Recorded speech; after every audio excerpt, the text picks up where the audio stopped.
കുറച്ച് current affairs നോക്കാം. Kerala urban കോൺക്ലേവിൻ്റെ വേദി കൊച്ചി. കേരള അർബൻ കോൺക്ലേവ് എവിടെ വെച്ച് നടക്കുന്നത്? കൊച്ചിയിൽ വെച്ച്. നേപ്പാളിലെ ഇടക്കാല പ്രധാനമന്ത്രിയായി ചുമതലയേറ്റത് ചീഫ് ജസ്റ്റിസ് സുശീല കർക്കി. നേപ്പാളിലെ ആദ്യത്തെ വനിതാ പ്രധാനമന്ത്രിയാണ് സുശീല കർക്കി.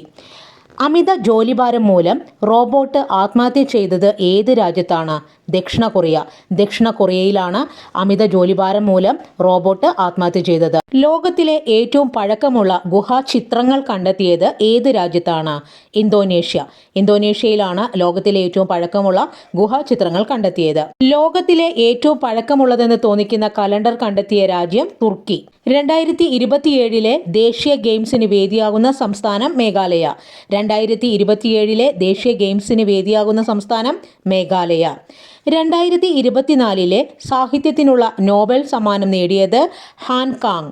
ഹാൻകാങ്ങിനാണ് 2024 സാഹിത്യത്തിനുള്ള നോബൽ സമ്മാനം ലഭിച്ചത്. ഇന്ത്യയിലെ ഏറ്റവും ദൈർഘ്യമേറിയ വന്ദേ ഭാരത് ട്രെയിൻ റൂട്ട് ഏതൊക്കെ സ്ഥലങ്ങളെ തമ്മിലാണ് ബന്ധിപ്പിക്കുന്നത്? നാഗ്പൂർ, പൂനെ. നാഗ്പൂരിനെയും പൂനെയും തമ്മിലാണ് ഇന്ത്യയിലെ ഏറ്റവും ദൈർഘ്യമേറിയ വന്ദേ ഭാരത് ട്രെയിൻ റൂട്ട് ബന്ധിപ്പിക്കുന്നത്.